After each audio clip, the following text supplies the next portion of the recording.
दोस्तों, क्या आपने कभी टॉयलेट में गेहूं के आटे का इस्तेमाल किया है? अगर नहीं तो आज जरूर करके देखिएगा। इसके अलावा कुछ ऐसे टिप्स एंड ट्रिक्स हैं जो आपको निसंदेह बहुत ज्यादा पसंद आने वाले हैं। तो चलिए शुरू कर लेती हूँ मैं आज की वीडियो। और आज की वीडियो है सबसे ज्यादा खास। तो यहाँ पर जो हमारी आज की सबसे पहली टिप है दोस्तों, वो इस तरह के जार को लेकर है। कभी इस तरह के जार में हम अचार रखते हैं या फिर कभी कुछ ऐसा लिक्विड आइटम। और होता यह है कि कभी कभी ऐसा भी होता है कि हमारे इस जार का ढक्कन गुम जाता है या फिर ढक्कन में जंग लग गया, हमने फेंक दिया। पर हमारे जार बहुत अच्छे होते हैं, हम इसमें कुछ स्टोर करके रखते हैं। तो बिना ढक्कन के कैसे स्टोर करें? इसके लिए बहुत अच्छा सा उपाय है कि आप एक बैलून ले लीजिए, बैलून में हवा भर दीजिए। बैलून में हवा भरने के बाद बैलून को टाइटली जार के ढक्कन के ऊपर इस तरह से रखकर धीरे धीरे हवा निकालिए। दोनों हाथों की मदद से आप ये काम बहुत आसानी से कर सकते हैं। जैसे जैसे धीरे धीरे हवा निकलेगी, बैलून जो है जार के इस तरह से मुंह पर अच्छे से टाइटली टक हो जाएगा। देखिए, कुछ इस तरीके से हम इसको पैक कर सकते हैं। अगर आपको फिर भी लगता है कि ऊपर से हवा आ सकती है या फिर जो आपका खाने का सामान है वो खराब हो सकता है, तो वहां पर आप कोई रबड़ बैंड या फिर टेप वगैरह लगा सकते हैं। इस तरह से बहुत ही आसानी से हम अपने इस तरह के जार को कवर पैक कर सकते हैं। टिप कैसी लगी जरूर बताइएगा। नेक्स्ट टिप है हमारी इस तरह के चिप्स, नमकीन या फिर भुजिया वगैरह की पैकेट को लेकर।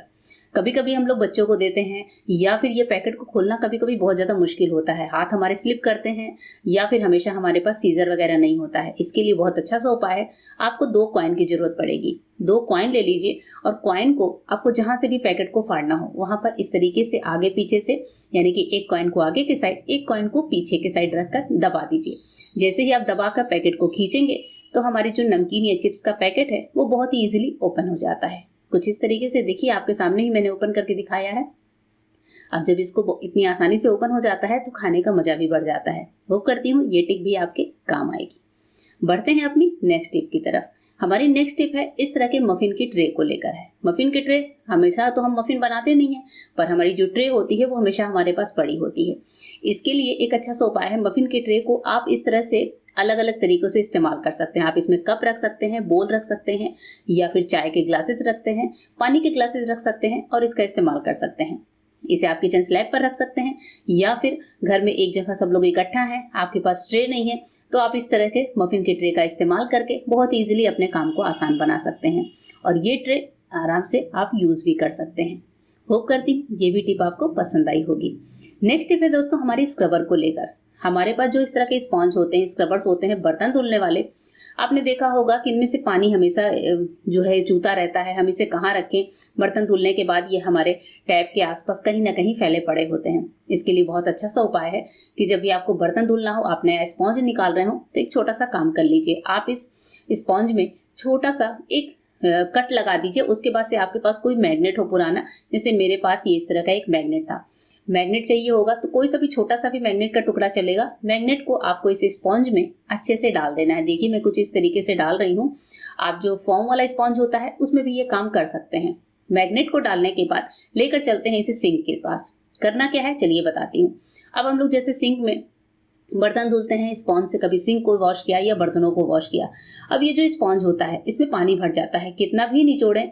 और इसको अगर हम विम बार के ऊपर रख देते हैं तो हमारा विम लिक जो होता है उसमें पानी भर जाता है, या विम का जो डिटर्जेंट बार है वो भी जो है इसके गीलेपन की वजह से बहुत ज्यादा गीला गीला सा रहता है। तो स्पॉन्ज को कहाँ रखें, ये समस्या हमेशा होती है। और हमारा जो टैप होता है वो स्टील का, प्लस इसमें थोड़ा सा लोहा भी मिक्स होता है। तो चूंकि हमने डाला है मैग्नेट, और जैसे ही हम इसे टैप के पास रखते हैं तो मैग्नेट और हमारा टैप मिलकर एक दूसरे को खींचते रहते हैं और इस तरह से हमारा स्पंज भी एक जगह लटका होता है। आप इस तरह से अपने स्क्रबर और स्पंज को सेट करके रख सकते हैं। इनमें से जो पानी निकलेगा उससे हमारा किचन भी खराब नहीं होगा।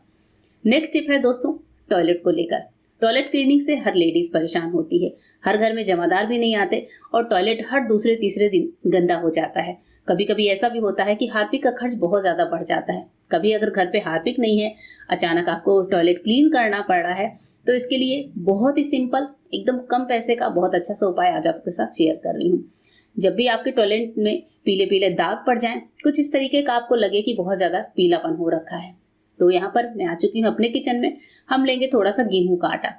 यहाँ पर जो मैं आपको आटा दिखा रही हूँ, आप इससे कम भी इस्तेमाल कर सकते हैं। टॉयलेट ज्यादा गंदा है तो इससे ज्यादा आटा भी ले सकते हैं।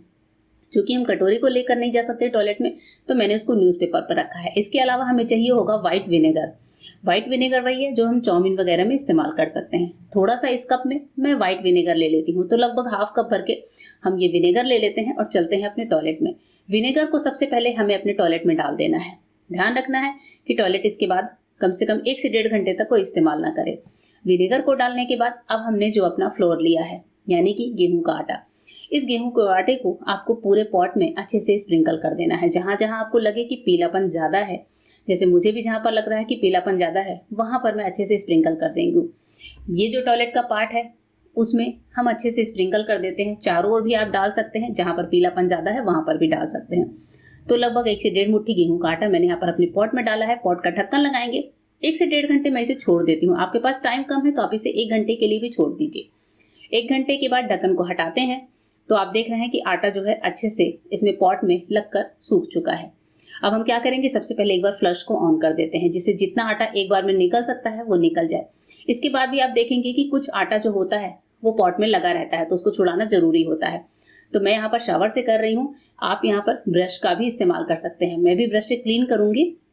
आपके सामने ही मैं पॉट को अच्छे से क्लीन करके दिखाऊंगी कि आप देख रहे हैं कि ब्रश से बस हम आटे को छुड़ाएंगे और हमारा जो टॉयलेट का पॉट है वो बहुत ही अच्छे से शाइन करने लगा है। बहुत ही सिंपल तरीका है वॉश करने का। हार्पिक जो होता है वो बहुत ज्यादा महंगा भी पड़ता है। साथ ही हर घर में जरूरी नहीं है कि हर पल हर समय हार्पिक ही अवेलेबल हो। गेहूं का आटा ऐसी चीज है दोस्तों जो हमारे घर में इजीली अवेलेबल होता है। ये देखिए, गेहूं के आटे और विनेगर से क्लीन करने के बाद हमारी जो ये टॉयलेट का पॉट है वो कितना बढ़िया तरीके से शाइन करने लगा है। रिजल्ट आपके सामने है, आपको खुद देखकर पता चल रहा होगा कि कितनी बढ़िया सी टिप है जिससे हम अपने टॉयलेट की क्लीनिंग कर सकते हैं। होप करती हूँ ये टिप हम लेडीज के बहुत ज्यादा काम आएगी। बढ़ते हैं अपने नेक्स्ट यूजफुल टिप की तरफ।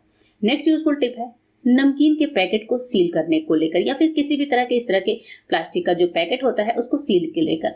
कभी हम इसे प्रेस से सील करते हैं, कभी तो नाइफ को गर्म करते हैं। लेकिन एक बहुत अच्छा सा उपाय है कि आपको लेना है स्पून, क्योंकि जब हम नाइफ को गर्म करते हैं तो नाइफ में जो पीछे प्लास्टिक लगी होती है वो मेल्ट होकर खराब हो जाती है। तो इस बार हम इस्तेमाल कर रहे हैं स्पून का। स्पून को पीछे से गर्म करेंगे और बस गर्म स्पून से अपने पैकेट पर इस तरीके से हल्का हल्का सा चला देते हैं। आप देख रहे हैं आपके सामने है रिजल्ट। जैसे ही हम स्पून से अपने इस प्लास्टिक के पैकेट को सील करते हैं तो हमारा प्लास्टिक का पैकेट पूरी तरह से सील हो चुका है। इसमें से ना ही चीजें गिरती हैं, ना ही कुछ और सामान बाहर आता है। इस तरीके से हम अपने किसी भी तरह के पैकेट को स्पून की मदद से सील कर सकते हैं। होप करती हूँ ये टिप भी आपके बहुत ज्यादा काम आएगी। नेक्स्ट जो यूजफुल टिप है दोस्तों, फूल गोभी को लेकर है। आजकल की जो गोभी आती है जो सीजन की शुरुआत में होती है, आपने पाया होगा कि उसमें कीड़े बहुत ज्यादा होते हैं। अब जब फूल गोभी होती है तो खाने के शौकीन भी लोग होते हैं घर में, तो गोभी तो लेकर आनी ही पड़ती है। लेकिन फूल गोभी को काटने के बाद एक छोटा सा उपाय कर लें। इसके लिए आपको करना है गर्म पानी और इसमें डालना है 1/2 चम्मच भर के नमक। अब इस गर्म पानी में हमने जितनी फूल गोभी के फूल काटे हैं वो सारे आप इसमें डिप कर दीजिए और 10 मिनट के लिए ढककर छोड़ दीजिए। 10 मिनट के बाद गोभी को अच्छे से वॉश करके सब्जी बनाइए तो कीड़ों के होने का पूरा खतरा खत्म हो जाता है। आज की वीडियो कैसी लगी कमेंट करके जरूर बताइएगा। फिर मिलते हैं मेरे नए वीडियो में। तब तक के लिए गुड बाय। Thank you.